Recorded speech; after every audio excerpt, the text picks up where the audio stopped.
Boa noite. Boa noite a todos. Sejam bem-vindos. Vamos entrando. Mais uma semana de enfermagem do Corém Amazonas, né? Nós estamos no 4º dia do 16º dia da semana de enfermagem do Corém Amazonas, com o tema Enfermagem, uma voz para liderar, uma visão para o futuro dos cuidados da saúde. Desejamos boa noite novamente a todos. Vamos entrando. Não esqueçam de curtir a página, se inscrever no YouTube do Corém, fazer a sua inscrição, tá bom? Hoje, nós estamos dando prosseguimento à semana de enfermagem, com um tema relacionado à saúde da mulher materno-infantil, e em virtude do amplo impacto da Covid-19 na saúde da mulher, em especial a gestante e as puérperas, com aumento expressivo da mortalidade materna por causa de mortes evitáveis, como HPP, SEGs. Tais acontecimentos trouxeram um outro desafio do profissional de saúde, no apoio do aleitamento materno, por se acreditar que a doença poderia ser transmitida pelo leite materno. Felizmente, a Organização Mundial de Saúde recomenda que as mães com suspeita ou confirmação da Covid-19 sejam estimuladas a iniciar ou a continuar o aleitamento materno, por se tratar de uma temática imprescindível. Esta noite, estaremos abordando temática voltada à saúde materno-infantil, com diversos temas, palestrantes super indicados do nosso estado, visto que a crise sanitária tem uma acentuada nos 2 últimos anos, tem limitado o acesso das mulheres e meninas à saúde reprodutiva, o que, consequentemente, repercute na promoção da saúde da criança. Lembrando que, se você tiver algum questionamento, mande nos comentários. No final da palestra, a gente vai estar abordando, fazendo as perguntas para os palestrantes. Coloque, vamos interagir. Sou Maria, do município de Itacoatiara, faço parte do Hospital Balbina Mestrínio, Ana Braga. Vamos interagir, dizer de onde que vocês estão. Estou trabalhando no plantão, mas eu estou aqui assistindo a live do Corém da Semana de Enfermagem. Vamos iniciar a primeira palestra, que é a nossa convidada, nossa mestre, Andresa Mendes dos Santos. Ela é mestre em imunologia básica pela UFAM, especialista em obstetrícia pela Uninorte e especialista em gestão na qualidade da saúde pelo Albert Einstein, coordenadora estadual da saúde da mulher. Atualmente, ela é tenente do Corpo de Saúde do Corpo de Bombeiros do Amazonas, e hoje ela vai falar sobre a saúde da mulher no contexto da pandemia. Boa noite, Andresa.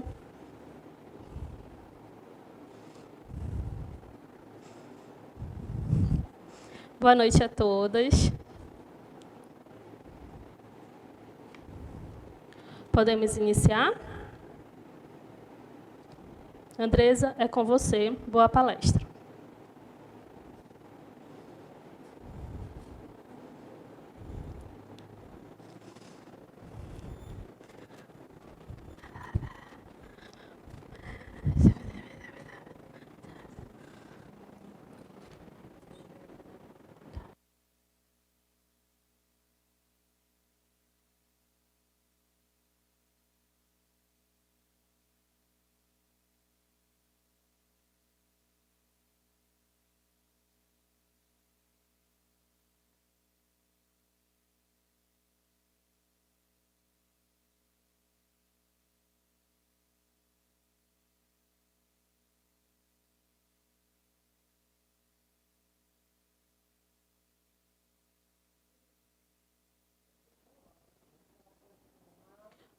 Já?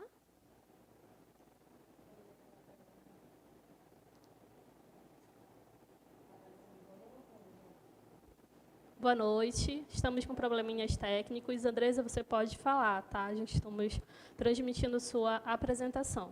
Enquanto isso, eu gostaria de saber de onde vocês são. Curtem a página do Corém Amazonas, se inscrevam, compartilhem essa live, coloquem no sininho também, para quando tiver mais lives do Corém, vocês estarem sendo notificados. Compartilhem essa live. Andresa? Podemos?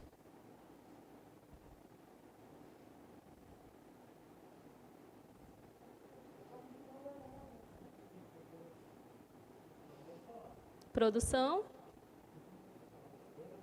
Andresa, pode falar, por gentileza?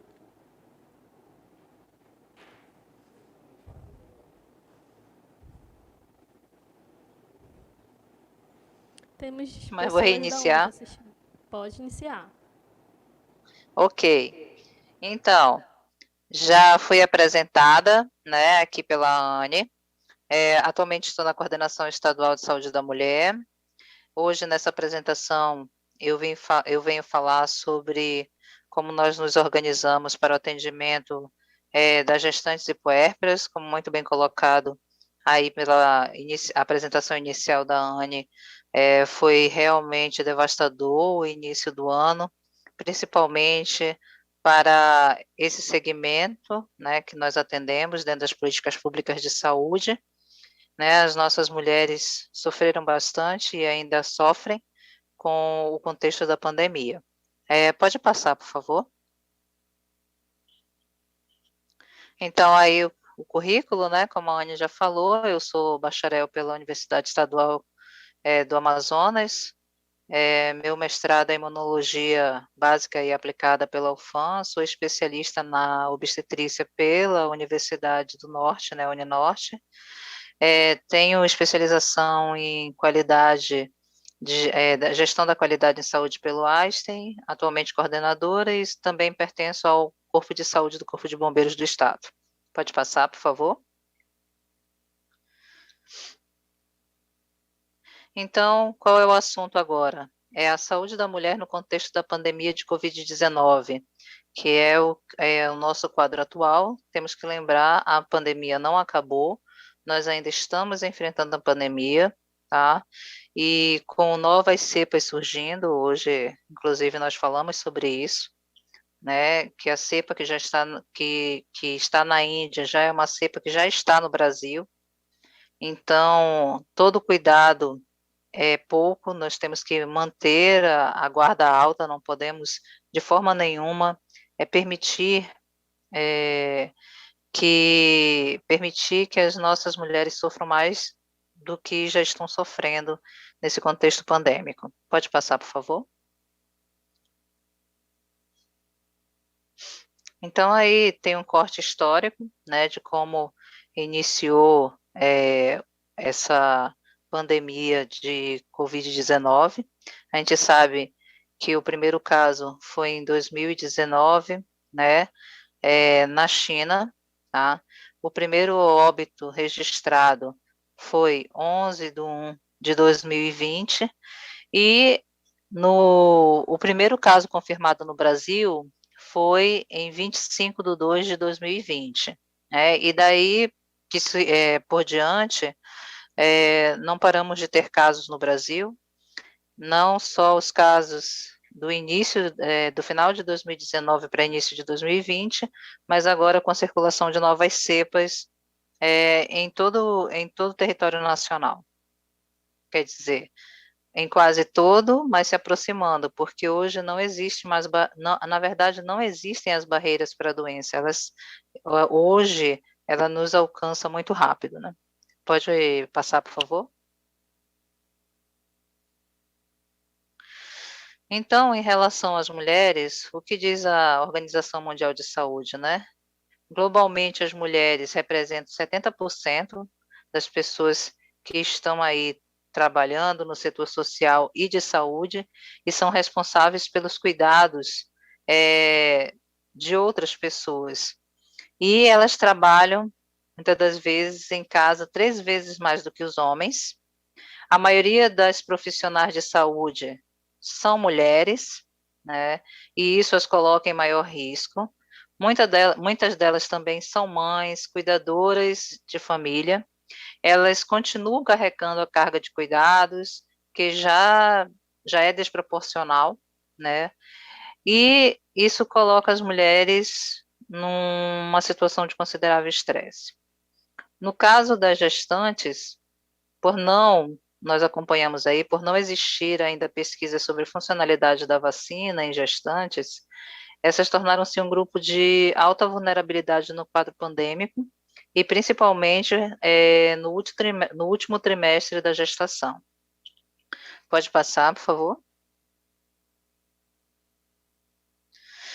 Então, qual foi o foco trabalhado? Apesar de que nós falamos no contexto geral das mulheres, porque as mulheres elas estão aí no setor, não, nós não podemos esquecer que, independente da pandemia, os outros problemas eles ainda existem, né? A questão da violência, a questão do abuso sexual, a questão da desigualdade de gênero, isso não mudou com a pandemia. Na verdade, isso piorou com a pandemia. Então, nós podemos falar agora, nesse momento, de gestantes e puérperas, mas nós não podemos esquecer que é todo um contexto relacionado à mulher, né? Por exemplo, ações em relação ao preventivo. Então, nós tivemos muitas situações no Estado que, infelizmente, pelo, pelo contexto da pandemia, muitos municípios do Estado do Amazonas acabaram suspendendo algumas ações relacionadas às mulheres, como, por exemplo, a coleta de preventivo. Ah, não, nós suspendemos porque nós estamos na pandemia. Em nenhum momento o Ministério falou que deveria se suspender qualquer ação, né, relacionada a atendimento de assistência à saúde por conta do contexto pandêmico. Não. O que foi direcionado pela Organização Mundial de Saúde e pelo Ministério da Saúde foi os cuidados que deveriam haver agora no contexto da pandemia. Então, o sistema de saúde deveria se adaptar para atender as mulheres que tinham suspeita ou Covid confirmado e, ao mesmo tempo, atender as mulheres que necessitavam de outro tipo de assistência. Pode passar, eu acredito que passou aí um pouco a mais. Volta um pouquinho os slides. Isso, pode passar. Beleza. Isso, pode passar. Isso. Então, aí, olha, quando nós falamos. Volta lá na tabela, por favor. Aí. Então, o importante de colocar por que foram trabalhados os protocolos, né? O que a gente pode observar aí é o monitoramento da FVS, está lá no portal da FVS para quem quiser avaliar, para quem quiser ver, tá? Essa última atualização foi dia 22/4 de 2021, e aí a gente pode ver os casos, né, de Covid em gestantes, 2.232, óbitos em gestantes, que foram 44, ainda tem com certeza óbitos que estão sendo avaliados e provavelmente ainda não foram lançados aí, e essa letalidade ficou em 1,9. No caso das puérperas, nós tivemos 197 puérperas que foram acometidas por Covid-19, e os óbitos em puérperas foram de 29 casos. A letalidade de 14,7%. Pode passar, por favor. E aí, nós tivemos acesso, né, o Ministério da Saúde lançou a nota informativa número 13 de 2020, que é o Manual de Recomendações para Assistência Gestante e Puérpera frente à pandemia de Covid-19, e que nós começamos a adaptar à realidade do estado do Amazonas, né?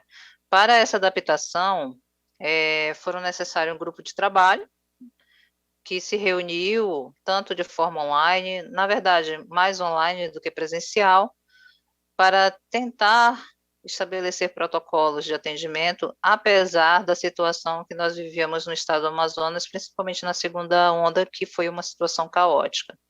Pode passar. Então, o grupo condutor era formado por enfermeiros, médicos, psicólogos, assistentes sociais, fisioterapeutas e principalmente gestores. A articulação da rede, ela se deu com a rede preventiva e assistencial, né, atenção primária, secundária e terciária, tá? E o método, né, de reunião, a maioria dos encontros foi de forma online. Pode passar, por favor? A primeira tarefa a ser cumprida, que vem inclusive no manual, são as medidas de prevenção, que foram amplamente divulgadas em toda a rede, na atenção primária, secundária e terciária, principalmente para a proteção do profissional, né, que até então, no contexto da pandemia, nós tínhamos ainda muita contaminação do profissional de saúde, perdemos muitos profissionais, infelizmente, tanto na primeira onda como na segunda, né? Então, nós reforçamos as medidas de prevenção dos profissionais e também dos acompanhantes que viessem com essas gestantes ou estivessem com essas puérperas. Pode passar, por favor? E também trabalhamos a situação dos quadros clínicos e critérios de gravidade dessa paciente. Pode passar?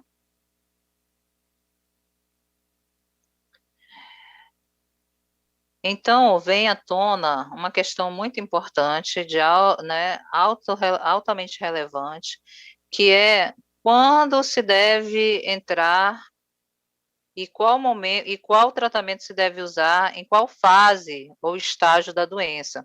Porque aí o próprio manual traz, né, os estágios da Covid-19, é o estágio de infecção inicial, o estágio 2 da fase pulmonar e o estágio 3 da fase hiperinflamatória.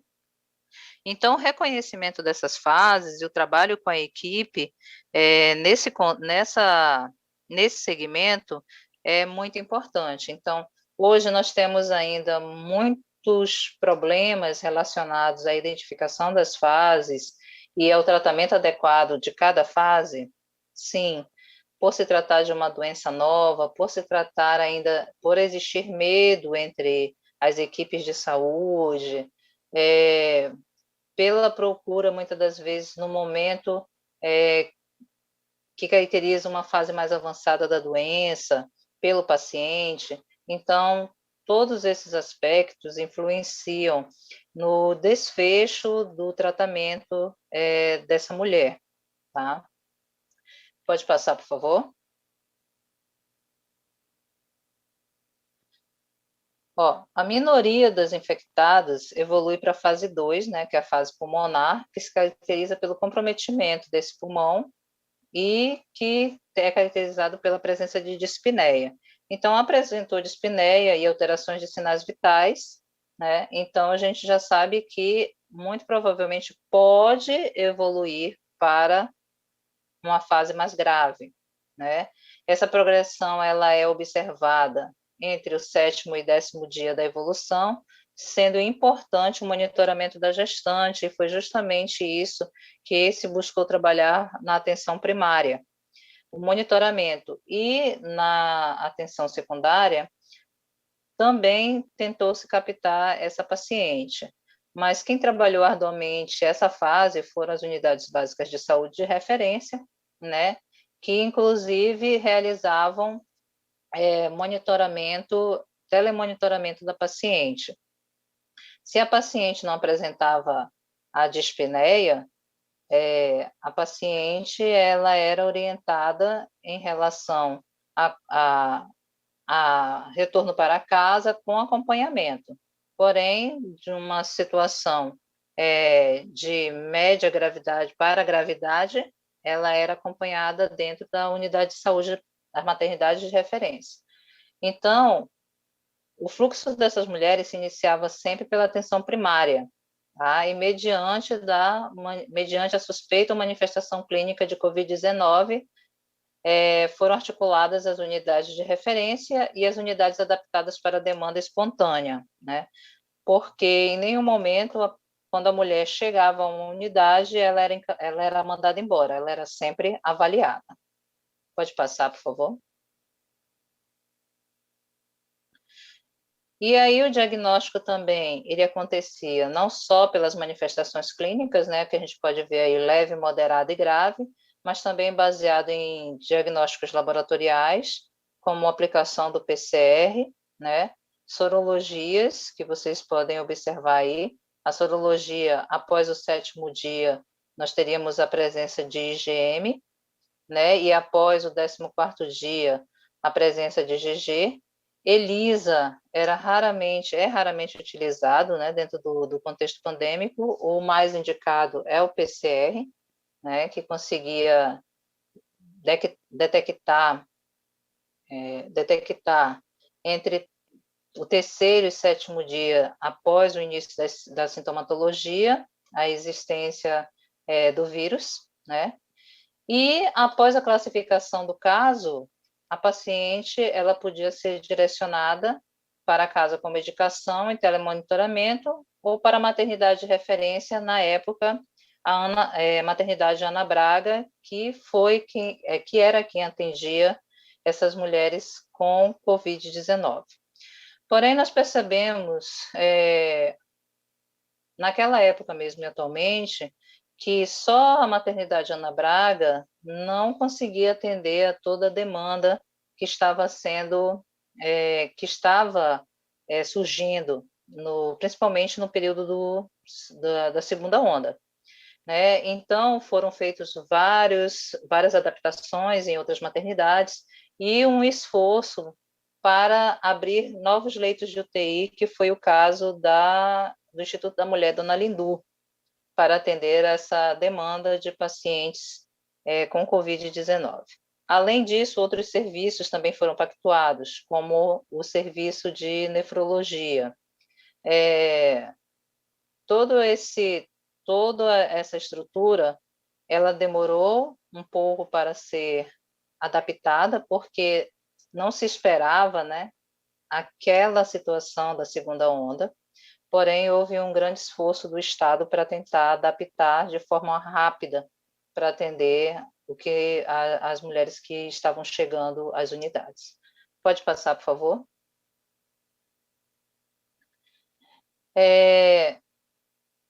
A gente tem que ficar atento. Dá para aumentar a tela, que eu não estou conseguindo enxergar daqui, por favor? Isso. Então, além disso, né, nós tínhamos que ter atenção que as práticas de rastreamento da COVID, né, anteparto, elas não eliminavam a necessidade de triagem de sintomas gripais das gestantes na admissão hospitalares, tá? Então,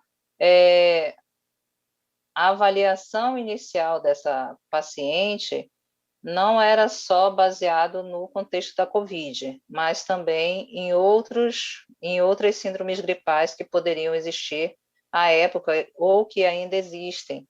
Hoje, inclusive, em uma reunião foi questionado a utilização a ciclovir, né, se não me engano, e por que estaria sendo utilizado. Então, no caso, era para prevenir a existência da H1N1, não necessariamente estava relacionado para a Covid-19. Pode passar, por favor?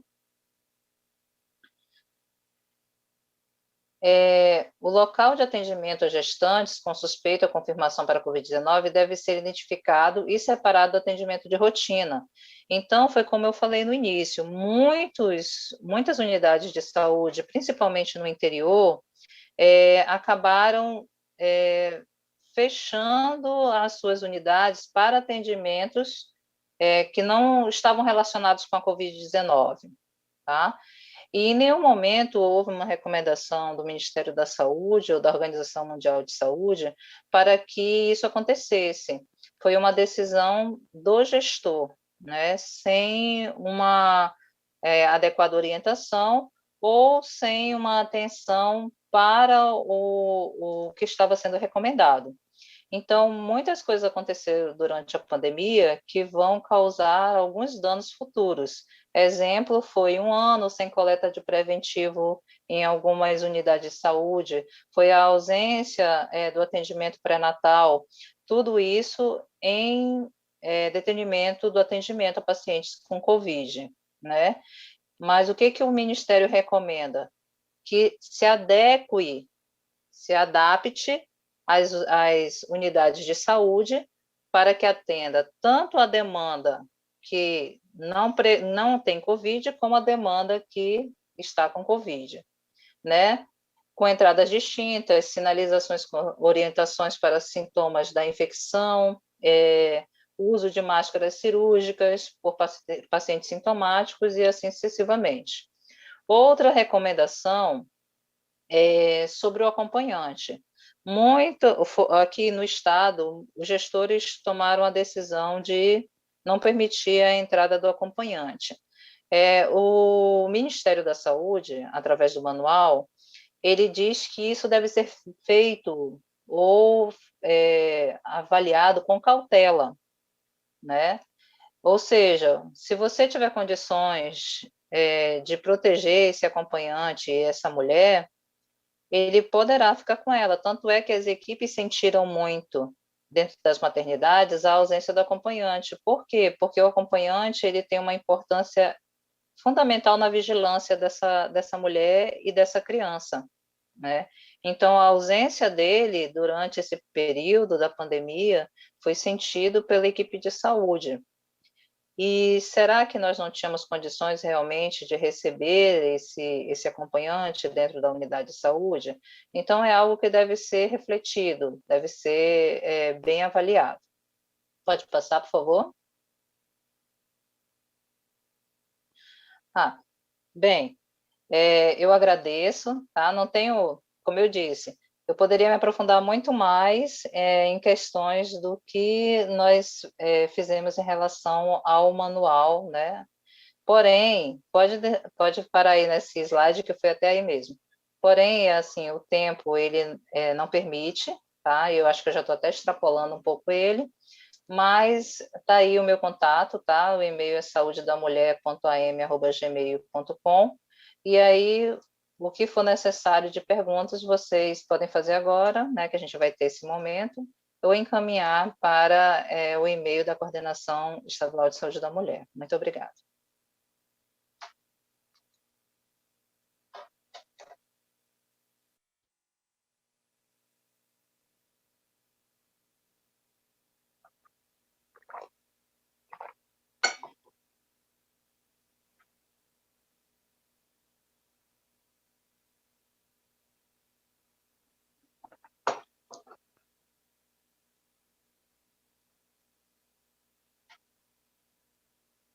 Oi?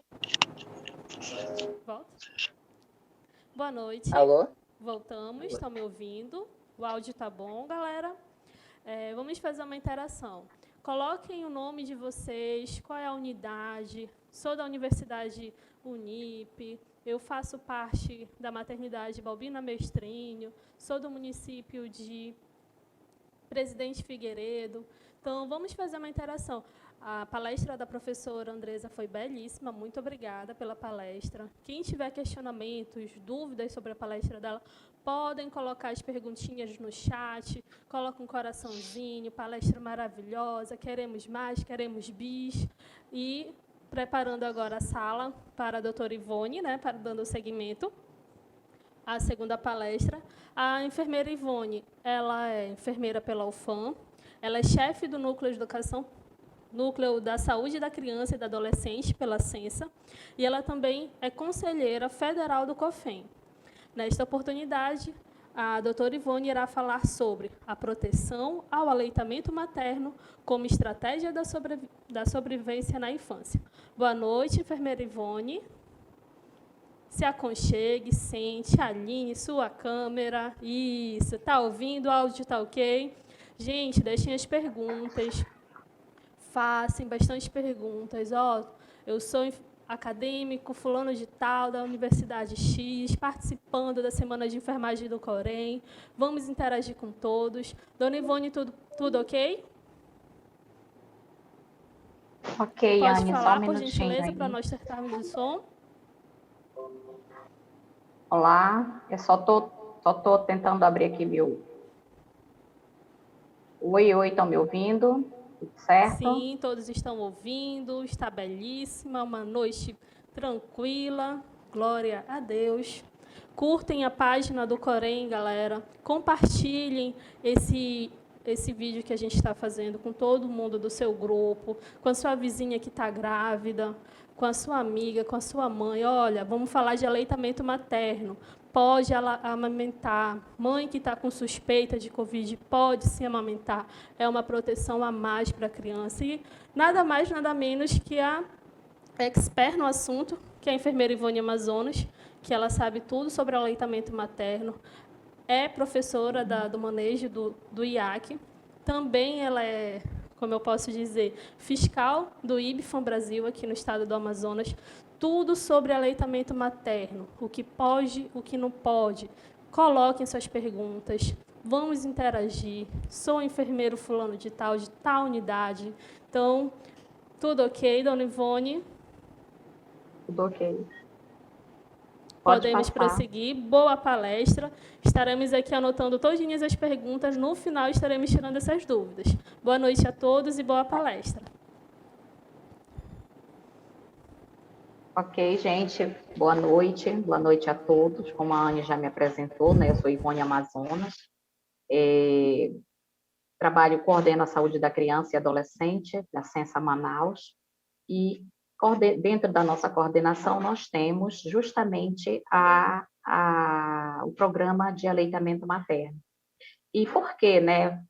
A Andresa veio falando sobre a saúde da mulher, né, no contexto da pandemia, e nós também nos deparamos aqui com uma situação delicada, né? Então, assim, a saúde da mulher e a saúde da criança foram muito afetadas nesse momento da pandemia. E mesmo assim, percebemos, né, por meio das evidências científicas, que a amamentação, ela salva vidas de todo jeito dessa criança, né?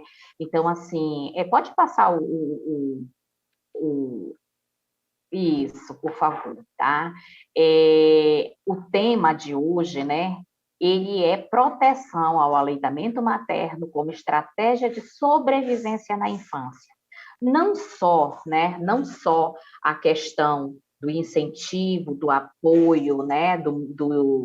Da promoção do aleitamento materno que fazemos na atenção básica, fazemos na maternidade, enquanto Hospital Amigo da Criança, nós também temos um ponto muito importante, né, para que nós possamos garantir esse direito da criança em mamar, né, a mãe de amamentar e a criança de mamar, né? Nós precisamos de um outro verbo que é pouco usado por todos nós profissionais de saúde, é proteger. Eu promovo, eu estimulo, eu sensibilizo, eu apoio a amamentação, eu faço tudo isso, né? Eu ajudo essa mãe, estou ali junto dela, mas tem um outro verbo, que é proteger. Proteger a amamentação, proteger o aleitamento materno contra várias formas abusivas, né? Do comércio, da comercialização não ética, que compromete consideravelmente todo o contexto do aleitamento materno. Se essa mulher, né, hoje nós vimos que mesmo na pandemia, nós temos toda a condição segura de manter a amamentação desse bebê ainda na sala de parto, ainda na maternidade, e ao sair de alta, ela poder ter todo o acompanhamento na atenção básica. Mas, para isso, é importante que nós tenhamos essa visão da proteção legal do aleitamento materno. E é isso que eu vou focar hoje, né? Proteger a amamentação acima de tudo, né? Quando eu tenho uma mãe e um bebê mamando, eu preciso, a comunidade toda, a sociedade toda, os profissionais de saúde, preciso apoiar, incentivar e proteger essa mulher. Mas a proteção, ela vem de que forma? Por meio de leis, por meio das legislações brasileiras, onde a Anvisa, a Vigilância em Saúde e todos nós, profissionais de saúde, tenhamos que estar com a mente aberta para essa proteção legal. Né? Então, como está aqui na frase, amamentar, um direito a ser defendido. O marketing abusivo no comércio, na propaganda da televisão, né, das redes sociais é muito grande. Vocês já perceberam isso? Né?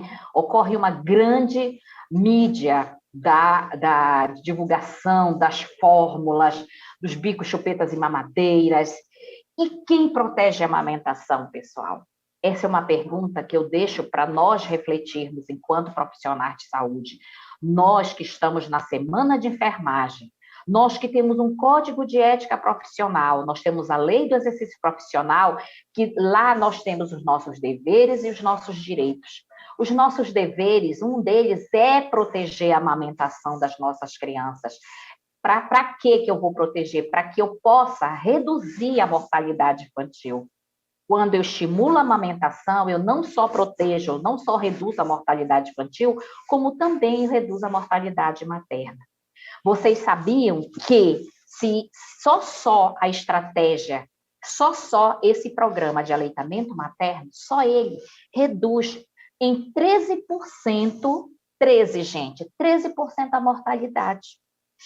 Até os 5 anos de vida dessa criança, olha que coisa boa, né? Só o aleitamento materno, zero de custo, né? Nós só precisamos estar junto, apoiando, incentivando, estimulando, e agora eu estou falando de um outro verbo, que é proteger. Proteger o aleitamento materno, proteger essa mãe e esse bebê contra o marketing abusivo da fórmula infantil, contra o marketing abusivo e não ético das propagandas, das redes sociais, onde induzem muitas das vezes, né, as propagandas subliminares que pague 1 e leve 2. Então, quer dizer, são infrações gravíssimas que precisamos estar atentos quanto a isso. E outra coisa muito importante, o aleitamento materno, ele evita diarreias, infecções respiratórias, ele diminui o risco de alergias, diabetes, colesterol alto, hipertensão, e leva a uma melhor nutrição das nossas crianças, né? E também reduz a chance da obesidade nos nossos bebês, nos nossos adolescentes e no futuro adulto. Olha só que coisa boa, eu tô falando de algo que nós precisamos proteger essa criançada agora para que amanhã eu tenha um adulto saudável.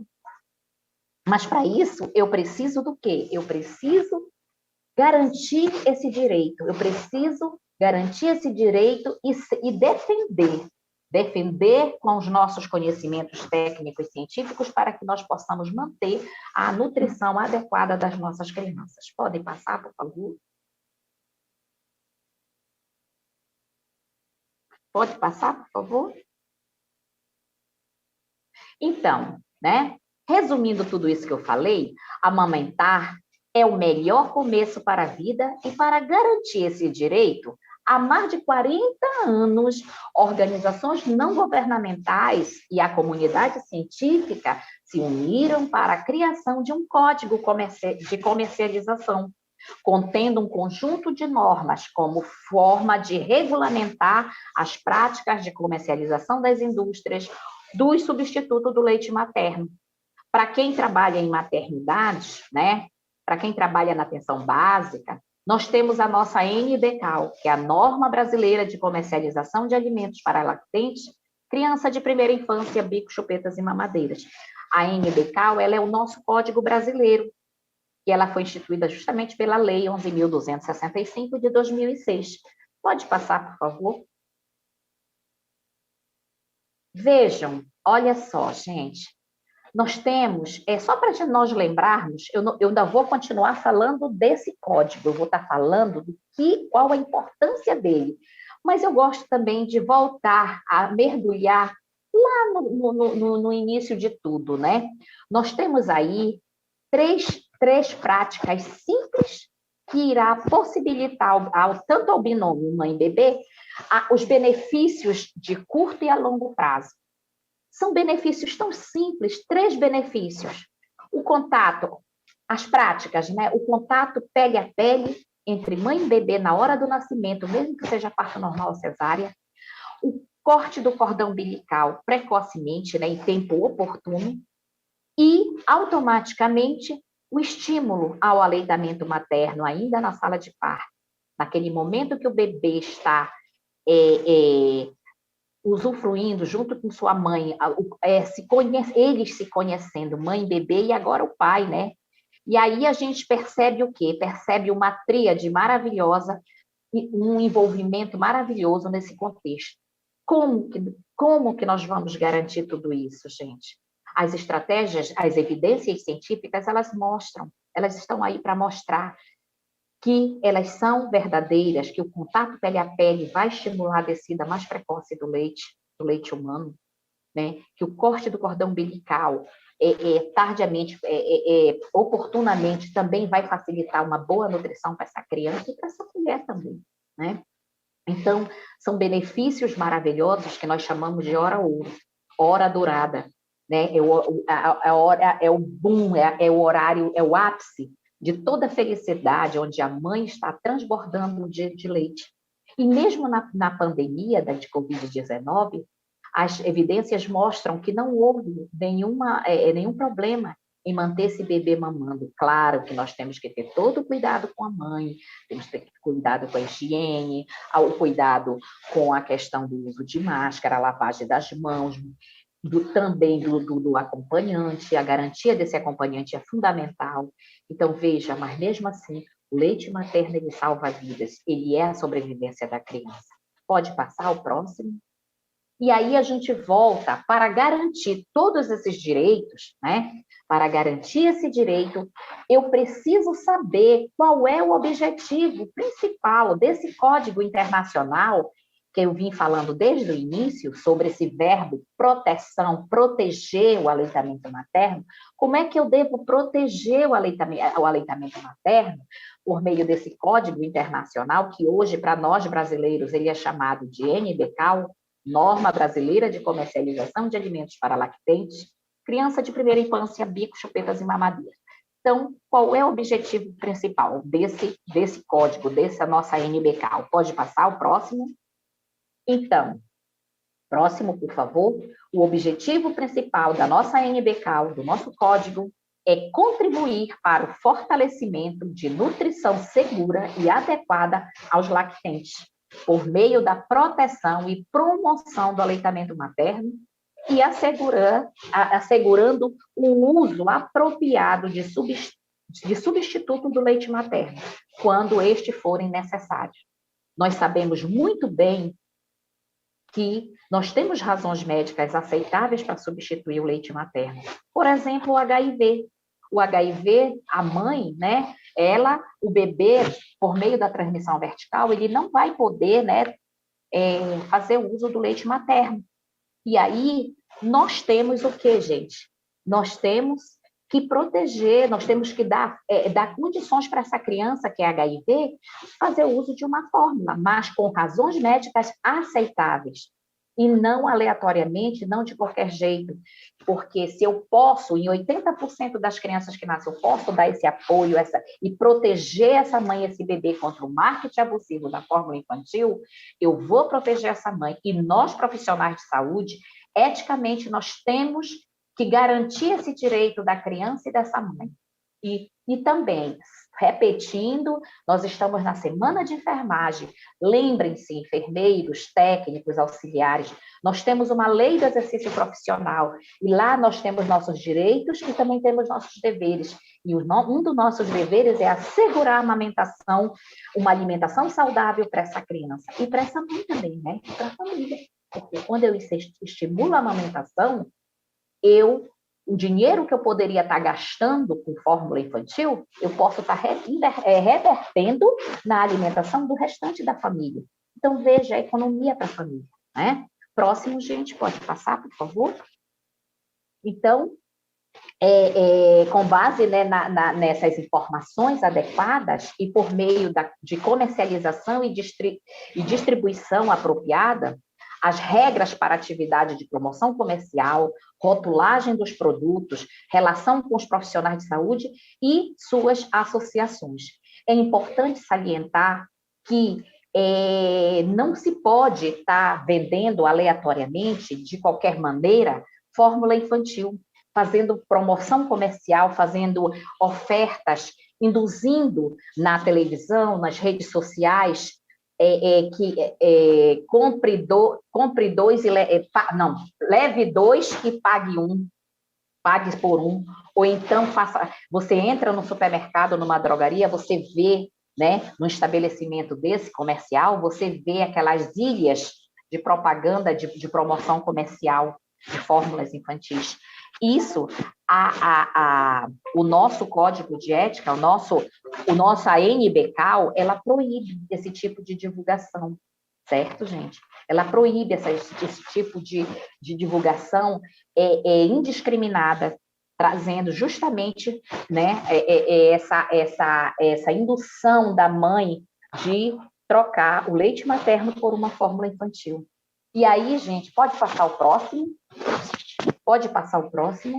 Nós estamos falando, né, os ganhos de alimentação com fórmulas infantis e mamadeiras são imensas.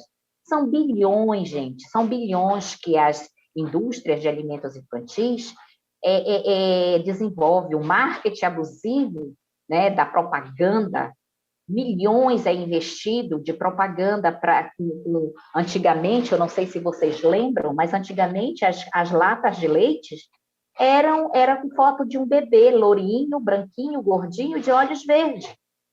E que se meu bebezinho tomasse aquele leite, ele ia ficar igual àquele da foto. Então, isso também, a imagem, usar a imagem de bebê nas fórmulas, nos rótulos de bicos, chupetas e mamadeiras, isso é proibido. Nós não podemos fazer isso. E nós temos que defender essa mãe, esse bebê, contra o marketing abusivo da propaganda enganosa, muitas das vezes. Às vezes, se você faz uma pesquisa em cima daquele nutriente que tem dentro daquela lata de leite, daquele recipiente, você percebe que não tem tudo aquilo que está escrito. Então, são coisas que nós precisamos, profissionais de saúde, eticamente falando, precisamos defender a nossa mãe e o nosso bebê contra o marketing abusivo. Podem passar, por favor? A comercialização de fórmula infantil, gente, e de outros alimentos que competem com a amamentação, são um grande negócio. Geram bilhões de dólares por ano. Olha só, tu achas que isso é para a saúde das nossas crianças? Passe o próximo, por favor. A busca, né, desenfreada. Podem passar, por favor?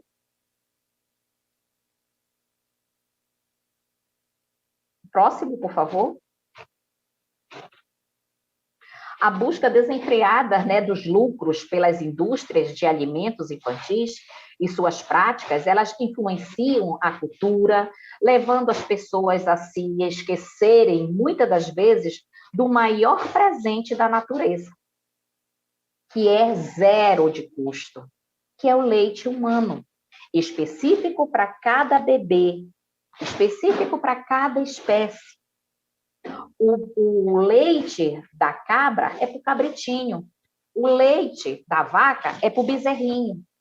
O leite humano é para o bebê dessa mãe. É para as nossas crianças. Então, por isso, são específico para cada espécie. Os nutrientes que tem na composição do leite materno é específico para a sua espécie. Daí a importância de nós protegermos o aleitamento materno, protegermos as nossas crianças que possam amamentar exclusivamente até o 6º mês e complementado até os 2 anos ou mais. É importante que nós estejamos juntos.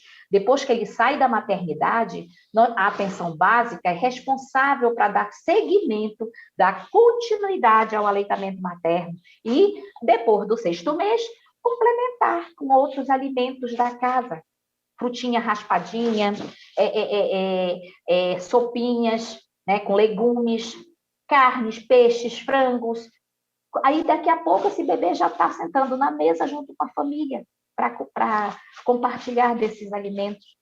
Eu não preciso comprar, depois do 6º mês, eu não preciso comprar uma mamadeira, nem uma chupeta, nem uma chuquinha para o bebê se alimentar. Compre um pratinho, compre uma colherinha, compre um copinho e ofereça nesses utensílios a alimentação do seu bebê.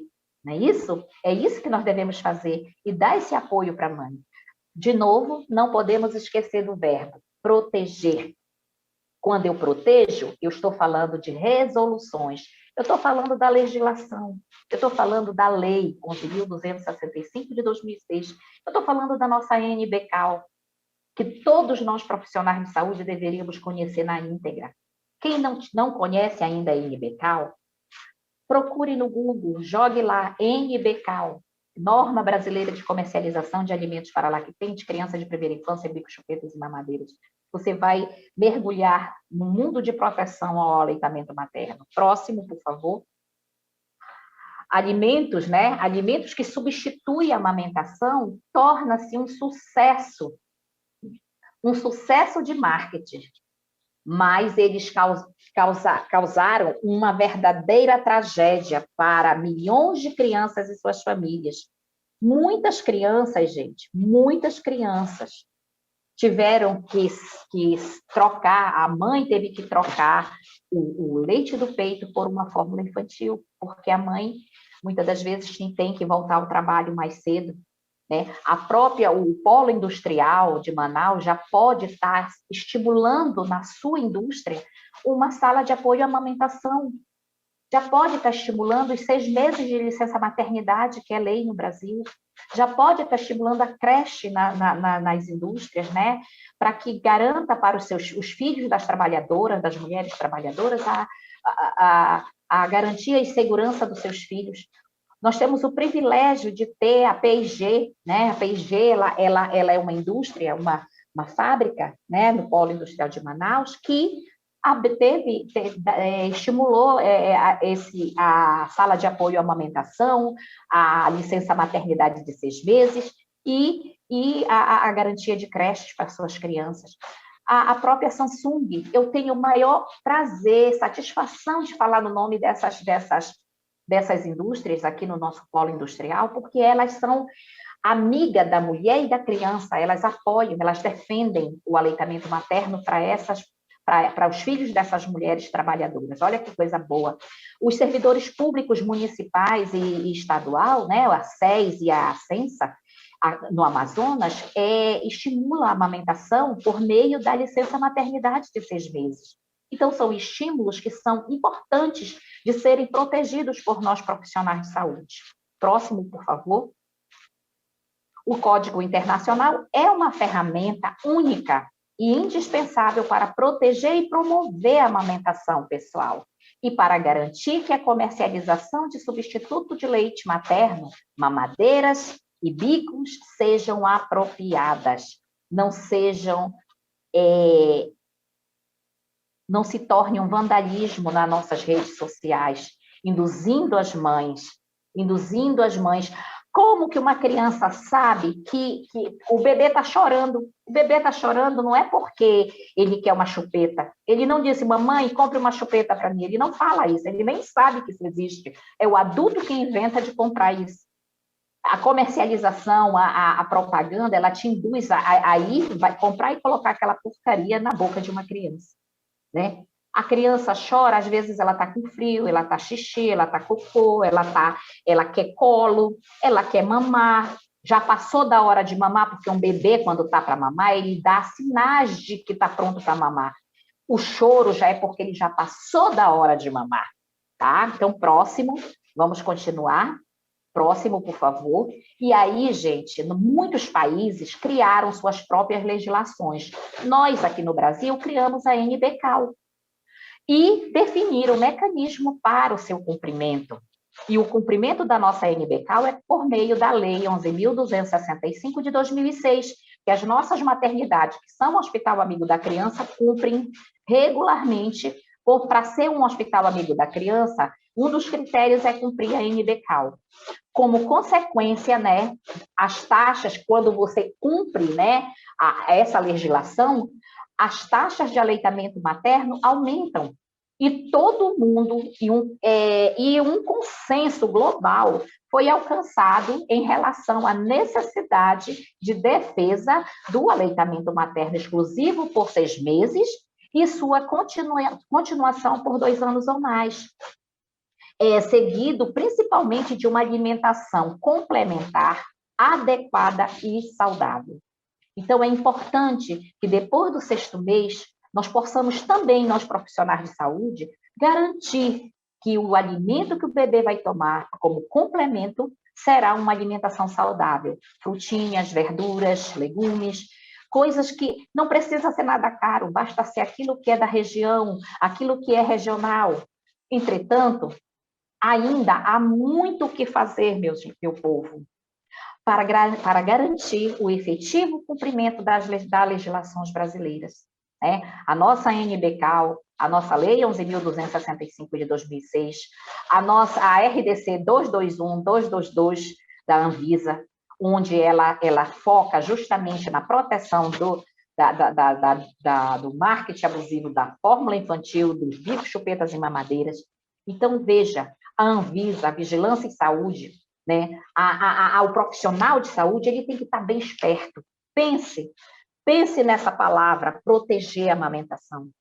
Muitas das vezes a gente apoia, a gente estimula, a gente incentiva, a gente faz aquelas lindas palestras. Mas como eu posso proteger a amamentação dessas crianças? Monitorando os supermercados, monitorando as drogarias, as farmácias, as lojas onde vende artigos para bebês. É dessa maneira que nós, profissionais de saúde, podemos estar fiscalizando, por meio do monitoramento desses locais. Quando eu vou no supermercado, fazer meu supermercado do mês, quando eu vou numa drogaria comprar um medicamento, eu já aproveito e faço meu olhar crítico de proteção legal do aleitamento materno. E, se tiver alguma infração, eu encaminho para a vigilância em saúde, porque eles têm por obrigação de fazer a fiscalização e cumprir com a legislação brasileira. Próximo. Neste ano, gente, né, em 21 de maio, agora, dia 21 de maio, nós vamos celebrar 40 anos, olha que coisa boa, nós vamos celebrar 40 anos de aprovação do Código Internacional, e aqui no nosso Brasil, a nossa NBCAL, tá? Entre outras atividades, com o lançamento do Dia Mundial de Proteção do Aleitamento Materno. Dia 21 de maio, nós teremos uma audiência pública na Câmara Municipal de Manaus, onde nós vamos estar discutindo justamente e comemorando o Dia Mundial de Proteção do Aleitamento Materno. E esta data já vai ficar no calendário oficial da nossa prefeitura, do município de Manaus. Então, é importante que esse movimento seja divulgado, né, que nós possamos estar juntos nesse momento, né, e o objetivo principal desse Dia Mundial de Proteção do Aleitamento Materno é renovar a cada ano o compromisso de aplicação do código da nossa NBCAL em cada país, frente às múltiplas estratégias de obter lucros das corporações de alimentos infantis e de outros produtos que substituem a prática de amamentar. Junte-se a nós, pessoal. Vamos nos unir para juntos defendermos a amamentação e proteger a vida dessa criança, que com certeza nós iremos reduzir a mortalidade materna e infantil. Não é isso, Aline? Diga lá se não é verdade. Né? Então, próximo, eu agradeço esse momento, tá? Falar de aleitamento materno, para mim, é a menina dos meus olhos, e defendo a prática do aleitamento com todo o meu amor, com toda a minha garra, né? Com todo o meu amor pela minha profissão de enfermeira, e de defensora mesmo, né? Eu estou coordenadora da saúde da criança e sou defensora, sim, e protejo a amamentação contra o marketing abusivo da fórmula infantil. Aí está meus contatos. Quem quiser, a nossa apresentação vai estar disponível, né, nas páginas do Corém. E eu agradeço aqui ao Conselho Regional de Enfermagem pela oportunidade de estar aqui falando um pouco sobre a sobrevivência da infância amazonense e da infância manauara. Muito obrigada.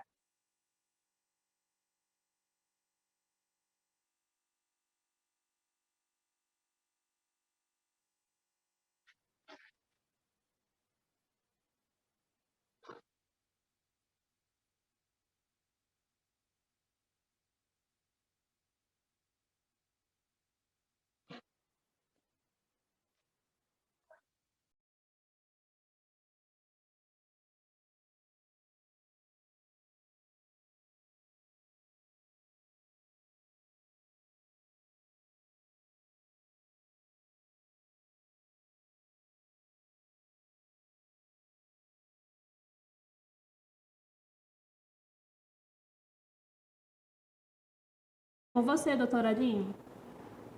Vamos curtindo, vamos colocando as perguntas que vocês têm, tá? Estamos anotando tudinho. Boa noite. Obrigada pelo convite. Eu vou me esforçar Pode falar, doutora bastante. Aline. Vocês estão me ouvindo? Oi, doutora Aline. Tudo bem? Estamos indo para Tudo. a terceira e última palestra, que é com a senhora. O currículo da doutora Aline, ela é enfermeira pela UFAM, especialista em gestão de atenção à saúde pela Fundação Dom Cabral e Instituto Sírio-Libanês. Ela é integrante do Comitê de Prevenção de Óbitos Maternos Infantis e Fetais de Manaus. Nossa convidada irá abordar a seguinte temática: panorama da mortalidade materna nos últimos 10 anos. Seja bem-vinda, doutora Aline. Olá, boa noite. Obrigada pelo convite. Eu vou me esforçar bastante para falar dentro do tempo. Pode começar, por favor? Pode, fica à vontade.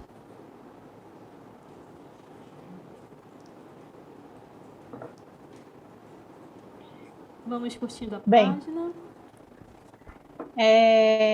Pode passar o próximo, por favor.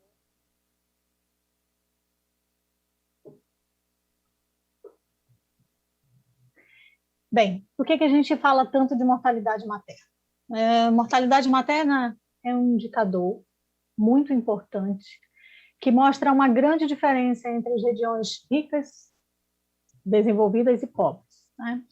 Por quê? Porque quando esse indicador está em alta, isso significa que a qualidade da assistência àquela população não é a melhor, assim como também eu estou dizendo que a qualidade de vida também não é a mais adequada.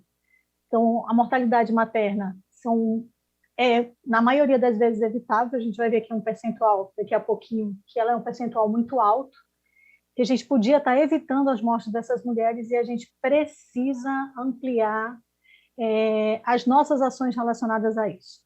Como ele é um indicador que mostra a diferença entre regiões ricas e pobres, a gente vai perceber que ele é um indicador difícil de se modificar, tá? Porque eu preciso não só ter um acesso adequado à saúde, tá? Mas eu também preciso da qualidade de vida. Só que o que vem mostrando ao longo desses anos é que a qualidade da assistência à saúde ainda precisa se modificar muito para que a gente possa dizer que nós estamos fazendo a nossa parte. Pode passar, por favor? Quem são essas mulheres? É isso que a gente tem que pensar quando a gente está falando de mortalidade materna. Eu estou falando de mulheres que têm as suas dificuldades, que sofrem discriminação, que muitas das vezes são chefes de família e que recebem salários diferenciados, infelizmente menores do que a maioria dos homens. Essas mulheres, elas, quando morrem, quando acontece o óbito dessas mulheres, você tem que lembrar que uma família se desfaz. Dificilmente, quando a gente faz a investigação, a gente consegue encontrar a família no mesmo lugar. Então, a gente precisa ter agilidade nessas investigações. Nós fazemos investigações para fins epidemiológicos. E se a equipe de investigação demorar muito para procurar essa família, nós não vamos encontrar elas no mesmo lugar. Porque quando uma mulher morre, a família toda se desfaz. Os filhos que ela já teve anteriormente vão morar com a avó, com uma tia, com o próprio pai, ou com algum parente próximo. E geralmente o marido, quando acontece de ter um marido, ele não fica na mesma casa.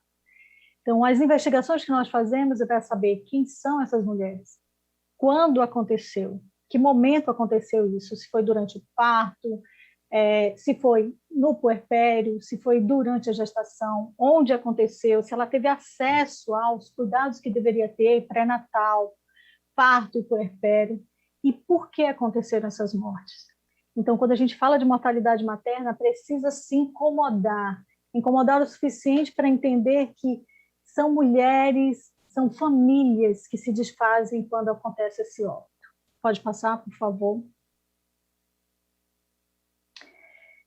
Então, a gente já falou que a mortalidade materna é um indicador de desigualdade social. Então, quem são as suas vítimas? São as mulheres pobres, negras e aquelas com assistência inadequada à saúde durante a gravidez, o parto e o puerpério. Uma sociedade mais justa, com assistência à saúde humanizada e baseada em evidências, é o caminho para a superação dessa tragédia associada à vida dessas mulheres e sua saúde reprodutiva. Então, esses são fatores que precisam incomodar a gente para lembrar que isso não é uma realidade que pode continuar. Pode passar, por favor. E aqui eu estou trazendo para vocês o percentual de evitabilidade. Então, a gente já falou que é um grave problema, já falamos que nós temos essa discriminação das classes sociais, mas é uma tragédia evitável em 92% dos casos. Então, 92% significa que praticamente nenhuma mulher deveria morrer. E é por isso que esse é um indicador de muita sensibilidade, que nos deve trazer indignação suficiente para mudar esse quadro. Pode passar, por favor. Aqui eu vou trazer alguns dados em relação a algumas características demográficas, sociodemográficas, perdão, mas eu trouxe 2 recortes, tá? Primeiro eu trouxe esse recorte de 10 anos, para a gente ter mais ou menos uma ideia, e depois eu vou falar um pouquinho mais sobre a mortalidade especificamente de 2021. Bem, aqui a gente vê muito claramente o percentual, lembrando que raça e cor é um item de referimento da pessoa, ou no caso desse caso aqui, como é na declaração de óbito, é como a família reconhece aquela pessoa, tá? E aqui a maioria está parda, e a gente tem que lembrar que a gente tem muita subnotificação em relação ao indígena. Pode passar o próximo. A faixa etária de idade tem um percentual sempre maior na faixa etária da idade fértil, de 20 a 39 anos, né?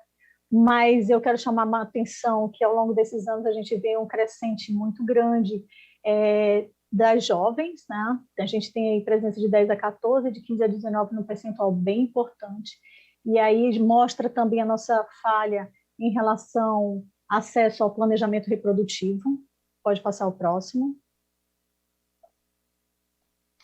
Aqui, em relação à escolaridade, eu quero chamar a atenção que o nosso maior percentual são de 8 a 11 anos, tá? E lembrando que aqui também é uma referência da família, isso aqui são dados do Sim Federal recentes, de 4 de maio, mas que são da declaração de óbito. Então, é como a família refere em relação à escolaridade, isso não tem nenhum comprovante. E aqui, da mesma forma que é no resto do Brasil. E aqui eu quero chamar a atenção porque em Manaus a gente tem esse percentual diferenciado que é de 8 a 11 anos, né? Se a gente juntar, na realidade tem o azulzinho que é 25%, juntando com os 43%, a gente tem uma boa escolaridade e mesmo assim a gente tem uma baixa adesão de pré-natal. Então a gente tem que lembrar que a escolaridade ela está diretamente relacionada à adesão ao pré-natal e à adesão ao tratamento. A gente precisa de um pouco mais de esclarecimento para que elas entendam a importância de realizar o pré-natal e também tenham a adesão a qualquer tratamento que possa ser necessário durante a gestação. Pode passar. Dentro do Estado Civil, o maior percentual é de solteiros, né? Então a gente tem um percentual bem baixo ainda. Além de ter um percentual baixo em relação ao casado, eu tenho uma informação, uns 6% de ignorado, que pode estar em qualquer um dos dois. Tá? Pode passar. Aqui a gente faz uma diferenciação de tipo de causa obstétrica. Eu quero só destacar um ponto. Esses são dados que são retirados do Sim Federal, mas são dados que foram retirados antes das análises, antes das investigações, perdão, esses dados até 2020, a gente já tem um percentual bem alto de investigações, nós investigamos 100% dos óbitos maternos, então esses dados são depois das investigações, então esses dados foram confirmados depois da investigação. Aqui, a gente faz uma diferença entre obstétrico direto e indireto, só um conceito básico. Obstétrico direto se referem a morte obstétrica por causa relacionadas à gestação, tá? E o obstétrico indireto ele está relacionado a doenças pré-existentes, tá? Então a gente vê uma distribuição até razoável, mas um percentual muito alto, né? Que é 42% de mulheres que engravidaram e morreram que já tinham doenças pré-existentes, além de ter essa situação de não especificado por falta realmente de dados. Pode passar. Aqui, para a gente mostrar para vocês mais ou menos quais são as causas, e aí nessa base a gente tem a morte materna obstétrica indireta, então esse é o volume de mulheres que já tinham doenças pré-existentes, tá? Outras causas obstétricas, elas são várias causas associadas. A gente tem a hipertensão, a gravidez ectópica, as hemorragias, infecção puerperal e a embolia de origem obstétrica, que que tem um significado bem importante com a presença do Covid. Eu quero chamar a atenção aqui para 2020, que dentro dessas causas, dentro dessas mortes materno-obstétricas indiretas, a gente já tem aí em 2020 o Covid. Tá. Pode passar, por favor. Bem, e aqui, só para a gente saber qual é o indicador que a gente fala a nível nacional, aqui eu estou trazendo para vocês uma razão de mortalidade que a gente chama de bruta, que na realidade é o número de mulheres que morreram durante a gravidez, o parto ou o puerpério até 42 dias relacionados ao número de nascidos vivos, tá? Existe uma outra razão de mortalidade, que é o que a gente chama que é a corrigida, que a gente inclui os óbitos maternos, que anteriormente eram mortes de mulher em idade fértil, nós, durante a investigação, descobrimos que era materno, e também as mulheres que morreram depois desse período de 42 dias no puerpério. Tá? Mas aqui é só para a gente ter uma ideia de como está, e aqui é razão de mortalidade materna Manaus, tá? Razão de mortalidade bruta Manaus, do ano de 2010 a 2020. A linha verde a gente está falando de número absoluto, tá? E a linha pink, nós estamos falando do número que a gente vem alcançando de razão de mortalidade materna. E aí eu quero chamar a atenção que dentro dos Objetivos de Desenvolvimento do Milênio, nós devemos até 2030 chegar em 30 por 100 mil nascidos vivos. E em 2020, esse é um dado parcial, ainda poderá ser modificado após a investigação, nós estávamos em 82,37. Então, a gente está bem longe para alcançar esse indicador de acordo com o que foi pactuado. Pode passar. E aí eu vou trazendo aqui um detalhe especificamente em relação a 2021. Então, por que 2021 tem sido desafiador para todos nós? Por causa do Covid, é claro, mas em relação à mortalidade materna, nós tivemos um pico absurdo. Né? Então, esse aqui é o número absoluto que vocês estão vendo, né, ao longo dos anos. Então, o maior número de óbitos que nós tivemos em número absoluto foi em 2014, que foram 43. Nós estamos em maio de 2021 e nós estamos com 51 óbitos maternos. Grande parte desses de ocorrência agora em janeiro e fevereiro. Pode passar.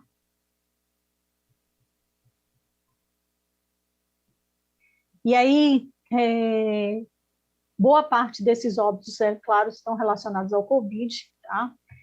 E aí a gente precisa entender que estar grávida com Covid já é um problema grave, tá? Porque a própria grávida já tem uma alteração do sistema imunológico, e isso vai aumentar com qualquer infecção respiratória. O fato do que a gente já viu anteriormente, que a gente tem um volume muito grande de pessoas que já tinham doenças pré-existentes, como diabetes, hipertensão, HIV, obesidade, doenças cardiovasculares e superposições de comorbidade, são fatores que só por si só já eram problema, imaginem associados ao COVID e à gestação. Pode passar. A Sandra, da UFPE, ela apresentou um trabalho em que ela fala dos efeitos indiretos da COVID. Tá? Então, na Índia, que foi feito na Índia, Paquistão, Nigéria e Indonésia, em que eles demonstram que existe um aumento da mortalidade total, fetal, neonatal e materna, de, deixa eu ver aqui, 31%, tá? E que só da mortalidade materna a gente vai ter um aumento de 25%, quando dá ocorrência de uma pandemia. Então, eles fizeram primeiro um trabalho em relação a outras pandemias e confirmaram em relação ao Covid. O que acontece nessa situação de efeitos indiretos da Covid? A Andresa também já falou, existe uma redução pequena na oferta e utilização da saúde, existe uma redução adicional na prestação de serviço, e existem maiores reduções no acesso devido a severas restrições de movimento, que também foi percebido aqui. Pode passar, por favor.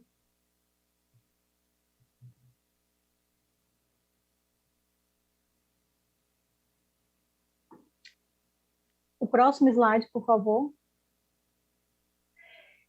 Então, assim, o que a gente percebeu durante essa pandemia do Covid? Né? A gente percebeu em todos os lugares falta de insumos e atendimentos. Acesso, houve uma interrupção ou uma diminuição do acesso à contracepção, houve uma falta de organização da rede, houve um medo também das mulheres de procurar atendimento com receio de pegar o Covid. Tá? Então, quanto mais severa for a interrupção de qualquer dos serviços, maior vai ser o impacto, tá? Que é o que foi demonstrado em relação ao percentual que a gente tem alcançado na mortalidade materna. Pode passar. A FPS fez um estudo, uma busca retrospectiva de prontuários e analisou 32 óbitos desses que foram agora de janeiro e fevereiro. Tá? Então, com certeza, nas maternidades Ana Braga e Balbina Mestrinho, que é onde a gente tem UTI, né? E desses, alguns eram do interior. Pode passar, por favor. E aí eu quero chamar a atenção para o seguinte, qual é o perfil do que tem dessas mulheres, dessas 32 mulheres? Esse óbito aconteceu no último trimestre, tá? 67% delas iniciaram o pré-natal. O número de consultas desse pré-natal, a maior frequência foi entre 4 e 6 consultas.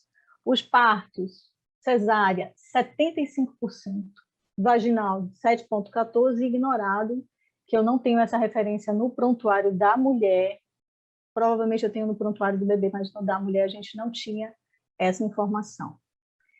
31% ocorreram na gravidez e 68% aconteceu no puerpério. Pode passar, por favor. E aí, eu quero chamar a atenção para vocês sobre alguns trabalhos, inclusive, que o COFEM publicou, tá? De um trabalho que foi feito na Espanha, tá? Em que eles demonstram que o fato da realização da cesárea amplia a possibilidade dessa mulher morrer. Então, ele fala, inclusive, que inicialmente existia uma orientação para que fosse realizada a cesárea, para evitar o máximo possível de contato, e que depois disso eles começaram a perceber que essa não era a melhor opção. Então, já existem, inclusive, alguns trabalhos que eles preferem estender a gravidez, não interferir nesse processo, a não ser que seja um risco muito grande para a mãe ou para o bebê. Pode passar, por favor. Então, não vou me deter muito a esse quadro, porque, na realidade, a Andresa já falou. Pode passar o próximo. O que é preciso a gente entender é que não há necessidade de grandes tecnologias para a gente identificar quais são os problemas ou melhor, o agravamento da COVID nessa mulher. Tá? Então, a gente precisa prestar atenção nessa falta de ar, nessa elevação da temperatura. E essa diminuição do oxigênio a gente consegue perceber, inclusive, contando a respiração dessa mulher, o que eu não preciso de grande tecnologia. Pode passar. Então, quais são os desafios que a gente tem hoje? A gente tem um número de escolas, e agora é desafios para a enfermagem como um todo. Um número de escolas grande, né? E contrários à qualidade do ensino, então a gente está vendo muitos profissionais, infelizmente, saindo das escolas numa qualidade que nos obriga a passar para o próximo item, que é a qualificação desses profissionais em serviço. Então, além de desenvolver as atividades normais, a gente ainda tem que qualificar esses profissionais dentro do próprio serviço. A gente precisa garantir uma atenção qualificada frente a todas as demandas, porque só quando a gente melhorar a qualidade da assistência ao pré-natal, nós vamos estar evitando não somente a mortalidade materna, mas também a mortalidade infantil. Nesse momento, a gente tem utilizado muito o CIDEP-GRIP como um instrumento para auxiliar nessa investigação. Então, eu preciso de uma completude, mais do que nunca. Na realidade, as notificações elas são extremamente importantes e nós, muitas vezes, estamos fazendo essa notificação não com toda a atenção ou com toda a dedicação que nós precisamos. Mas eu quero destacar que, a partir dessas notificações, é que nós vamos ter as informações necessárias para atuar. E precisa ser de imediato, um tempo hábil para que a gente possa interferir. Pode passar. O telemonitoramento foi um instrumento que nós deixamos disponível durante a pandemia da Covid, mas que precisa ser modificado em relação à notificação. Porque a maioria dessas grávidas dessas 32 grávidas, elas fizeram o diagnóstico, não foi na atenção básica, pelo menos aqui em Manaus, não.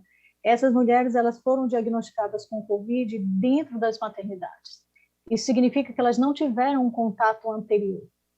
Então, o telemonitoramento, ele só vai funcionar, e ele é um instrumento maravilhoso para fazer esse processo, se a gente tiver a notificação. Sem notificação, eu não tenho como realizar o telemonitoramento. Durante as investigações, a gente percebe muito que a qualidade dos registros de prontuários precisam ser modificadas. Eu preciso lembrar que o prontuário é um instrumento de defesa do profissional e, como tal, ele só tem validade se ele for preenchido adequadamente. E a gente percebe uma falha muito grande quando vai fazer essas análises desses óbitos. A gente também percebe que precisa do profissional não cair no automatismo e valorizar as queixas das grávidas. A gente tem profissionais maravilhosos que têm toda a atenção às queixas das grávidas, mas nós temos profissionais que não valorizam essas queixas e acabam deixando passar excelentes oportunidades que poderiam, inclusive, evitar o agravamento daquela mulher. A morte eu não posso dizer que dá para evitar somente com um profissional, porque elas são multicausal, mas pelo menos evitar o agravamento a gente poderia.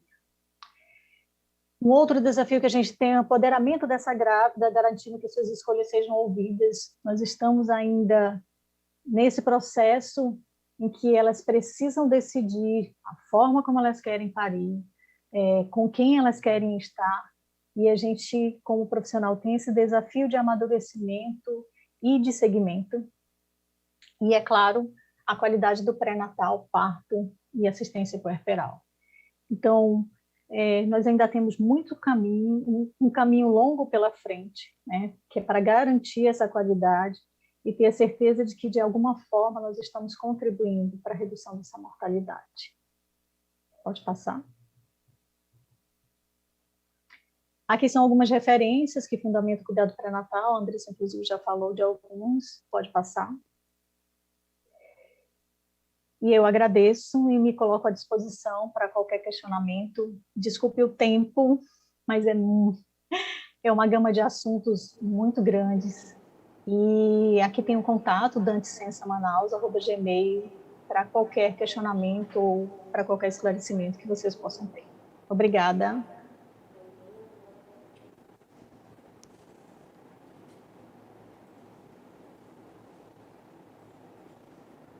Volta.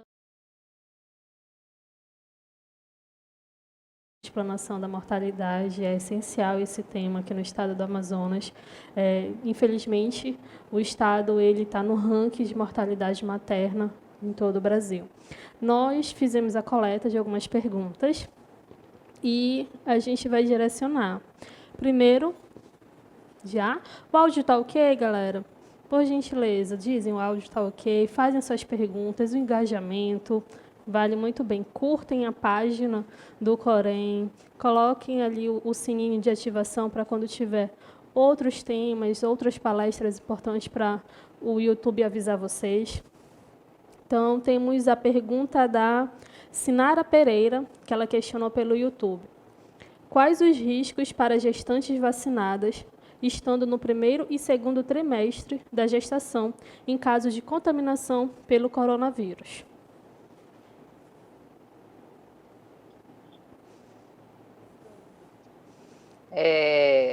Pode repetir, Anne, por favor? Essa pergunta é para Andresa, enfermeira Andresa. Isso mesmo. Mas pode repetir a pergunta? Quais os riscos para gestantes vacinadas estando no primeiro e no segundo trimestre da gestação em caso de contaminação pelo coronavírus? Não, os riscos, eles são os mesmos. O que mostrou as pesquisas em relação à contaminação às gestantes é que no terceiro trimestre elas têm um risco ainda maior do que teriam no primeiro e no segundo. Como se diz, não desqualifica o primeiro e o segundo trimestre, ou seja, ela pode se contaminar de qualquer forma e pode evoluir para o agravamento também de qualquer forma. Porém, a pesquisa demonstrou que no último trimestre isso pode acontecer com uma porcentagem maior, né? Mas não significa que no primeiro e no segundo trimestre ela não vai ter as mesmas possibilidades de contaminação e de agravamento, porque a COVID, nós temos que lembrar, é uma doença nova, ainda está sendo estudada, existem fatores genéticos associados, não só os fatores genéticos, mas os fatores ambientais também influenciam, a questão da situação da mulher naquele momento, né? Como é a questão emocional, a questão psicológica e a questão imunológica relacionada também. Então, são N fatores. Nós não podemos afirmar, porém, existe um alerta da gravidade maior no terceiro trimestre. Tá? Obrigada. Agora temos umas 3 perguntas para a enfermeira Ivone Amazonas. A primeira, percebe que se fala em amamentação depois que o bebê nasce. Devemos abordar a amamentação de que forma no pré-natal?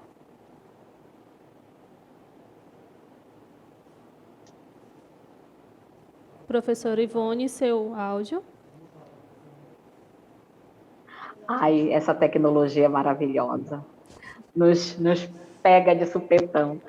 Então, assim, na verdade, todo o apoio, todo o trabalho que tem que ser feito, o ideal seria que fosse durante o pré-natal. Sempre as orientações que nós devemos estar dando para essa gestante, preferencialmente no terceiro trimestre, né? Para que ela possa entender o processo de amamentar, o contato pele a pele, o foco principal, né, é aquela tríade, é o contato pele a pele, ela saber a importância que tem de, na hora do nascimento, se o bebezinho dela estiver bem, que ele possa pedir do pediatra ou do obstetra que coloque em contato pele a pele na hora do nascimento, né, que ele fique o mais tempo possível, por pelo menos 1 hora no contato pele a pele. Né, que ela seja orientada quanto às boas práticas do parto e nascimento. Né? É importante que ela saiba a importância que tem do acompanhante, ela saiba a importância que tem dela poder deambular, dela andar, dela se movimentar, dela ficar na posição, né? Ela escolher a posição que ela achar mais conveniente. Então, assim, nós no pré-natal, nós precisamos estar dando todo esse suporte, todo esse trabalho das boas práticas do parto e nascimento, é importante que ainda no pré-natal seja falado, justamente para facilitar todo o processo, quando ela chegar na maternidade, quando ela chegar na sala de parto, ela poder dizer, olha, eu quero o meu bebê no contato pele a pele. Se o bebê está bem, o Apgar 9, 10, o bebê chorou, sabe, está tudo maravilhoso com eles, então tem sim que essa mulher tem que sair tal, já sabendo o que fazer na maternidade, sabendo pedir, olha, eu quero meu filho aqui e tal. Então, esse cuidado, todos esses cuidados das boas práticas, do parto e nascimento, e principalmente aquela tríade que eu falei no início, de garantir esse direito do contato pele a pele, do clareamento oportuno e do aleitamento materno, vai favorecer um bom começo de amamentação, com certeza. A próxima pergunta é para a dona Ivone novamente. Quais os riscos e cuidados da amamentação quando a mãe está positiva para a Covid-19? Então, nós temos, saiu em 2020, né, no final do ano, saiu a nota técnica 08, 09 e 010. Essas três notas técnicas, a 08 é focada nas doações de leite humano, né? A 09 é focada justamente no aleitamento, na liberação do aleitamento materno, mesmo com a mãe com Covid. E a 010 é a alta segura do bebê, né? A vigilância do crescimento e desenvolvimento e da imunização dessa criança na atenção básica.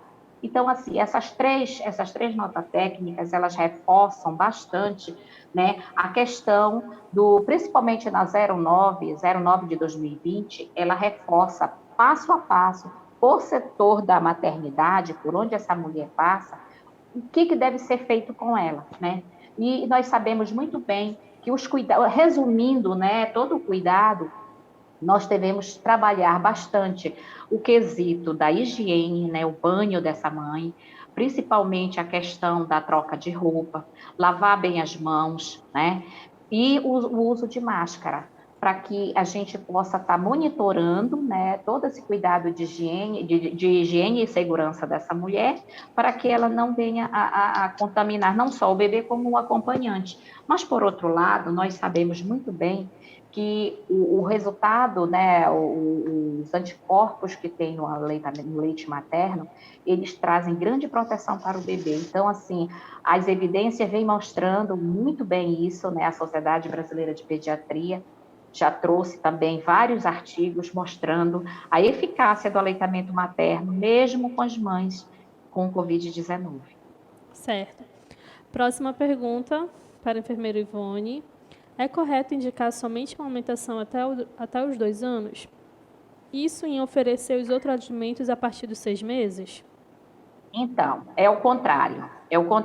O aleitamento materno, a OMS e o Ministério da Saúde preconizam que o leite materno seja exclusivo, sem água, sem chá, sem nada, só o leite materno até o 6º mês. Ele tem que ser exclusivo e complementado até os 2 anos ou mais. A partir do 6º mês, quando a criança completa 6 meses, ela vai continuar mamando no peito, só que com introdução de outros alimentos, como, por exemplo, a maçã raspadinha, a banana amassada, a melancia amassada, o que mais? O que você tem na sua região? O açaí, seja lá qual for o alimento que você tenha, você pode dar raspadinho ou amassadinho no garfo para o seu bebê. Outro ponto importante é a sopinha, os legumes, a carne, o peixe, o frango. A carne que você tiver naquele momento, você pode fazer uma sopinha para o bebê com bastante legumes, né? Trocando as cores, isso é muito importante, a partir do 6º mês. Amassando com o garfo, não usando liquidificador, não comprando aquelas papinhas industrializadas, porque aquilo ali é condimentado, aquilo ali faz mal para o nosso bebê. É rico em sal, né, em sódio, então isso tudo vai trazer consequências para o nosso bebê, para os nossos bebês. Então, por isso que a gente estimula e orienta e reforça, né, a importância da alimentação segura e saudável, né? Então, segura sem ser industrializado, e saudável que seja, né, da nossa região, que seja daquela safra, daquele período que a gente tem, não importa o que você tenha na sua casa. O importante é que você possa estar fazendo tudo natural, né? Nada de industrializado. A próxima pergunta é para a professora Aline. Esses dados apresentados da mortalidade materna são apenas das mulheres nascidas em Manaus ou inclui mulheres que veio do interior e morreu em Manaus?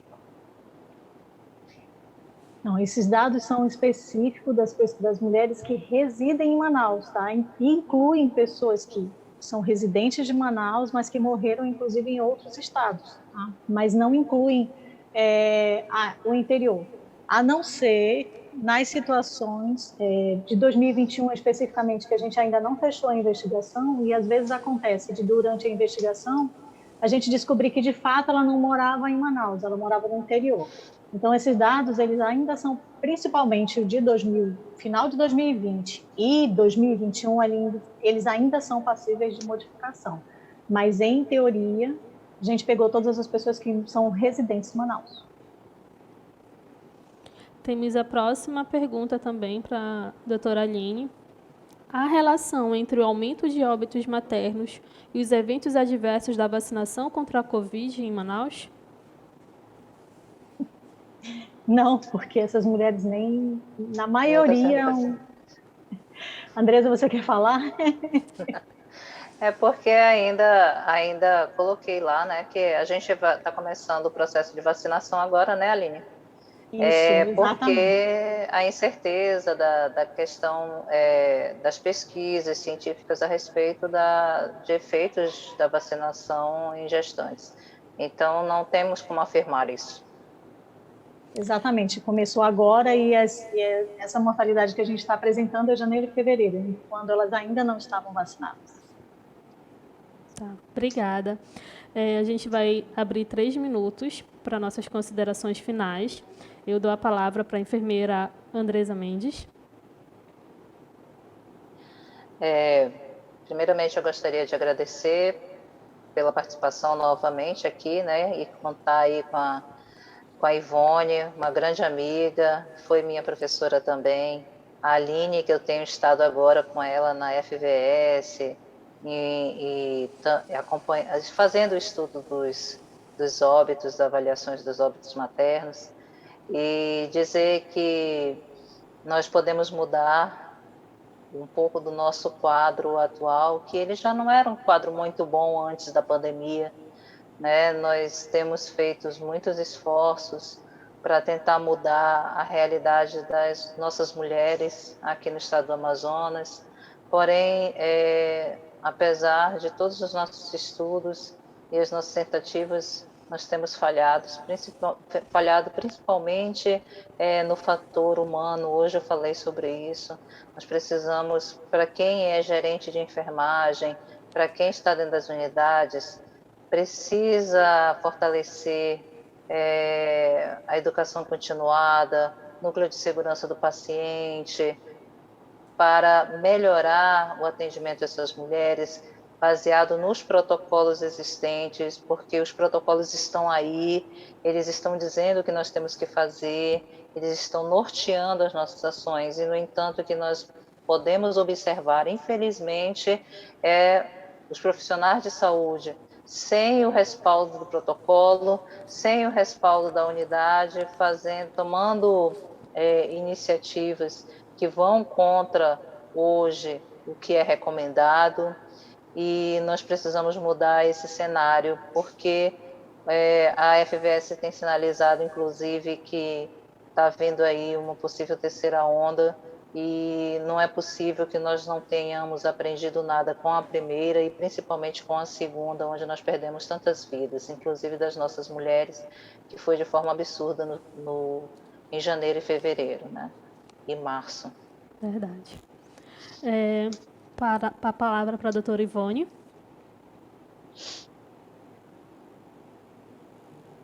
Seu áudio. Eu já tinha...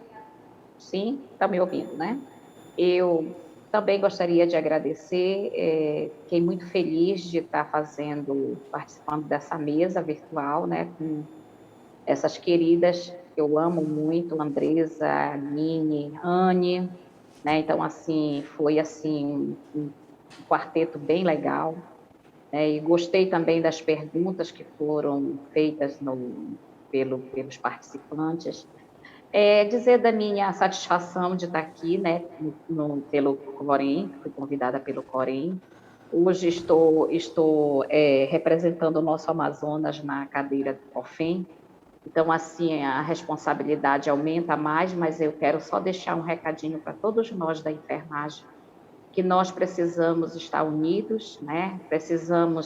Nós precisamos estar juntos, né? Não pode haver mais divisão, né? Não pode haver mais grupinhos, porque a nossa causa é árdua, é justa, é dura, e muitas das vezes até dolorosa, pelo ano e pouco, 1 ano e meio de pandemia, a gente pôde sentir na pele as dificuldades que nós tivemos. Então, assim, dizer que essa semana de enfermagem está sendo rica, rica demais, porque nós estamos atingindo você aí no interior do Amazonas, e dizendo da minha profunda alegria, né, de poder estar compartilhando com vocês esse momento. Muito obrigada, tá? E meninas, muito, muito feliz por estar com vocês aqui. Com a palavra, doutora Ali. Viu como a Anne ficou feliz, né, de você ter colocado o nome dela, viu? Gente, muito obrigada. Eu acho que são temas extremamente relevantes. Nós estamos em busca de melhorar a qualidade da assistência à saúde de uma população, e isso não é fácil, não depende única e exclusivamente da gente. Então, o que eu deixo é um pedido para que os profissionais lembrem que cada mulher dessa que morre, ela é, como disse uma outra propaganda que eu vi, o amor de alguém. Então, algumas vezes ela deixa outros filhos, né? Ou quando não deixam outros filhos, ela deixam suas famílias. Então, isso tem que incomodar a gente. Nós temos que estar sensíveis a essa situação e entender que quando você fala de qualidade de pré-natal, parto e puerpério, a gente não está só protegendo essas mulheres, mas a gente também está protegendo essas crianças. Porque aí a gente vai ter a mãe para amamentar e aí a gente vai ter uma criança saudável, um adulto saudável. Muito obrigada. Amei estar junto com vocês. Obrigada a Beijo. todos. Obrigada, professora Aline. Eu, Anne Caroline, sou presidente da ABENFO, estou como presidente da ABENFO no momento. Agradeço ao Corém pelo convite da moderação da mesa.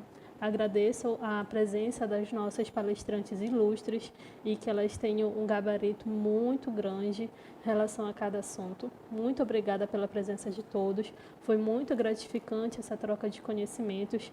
Também vou agradecer a presença de todo mundo, engajamento, as perguntas, aos participantes do interior do estado do Amazonas.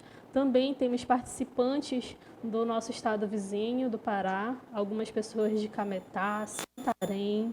Muito obrigada pela participação de todos. Não esqueçam de curtir a página do Corém, compartilhem esse vídeo, se inscrevam no YouTube do Corém, que na próxima amanhã nós teremos outra programação.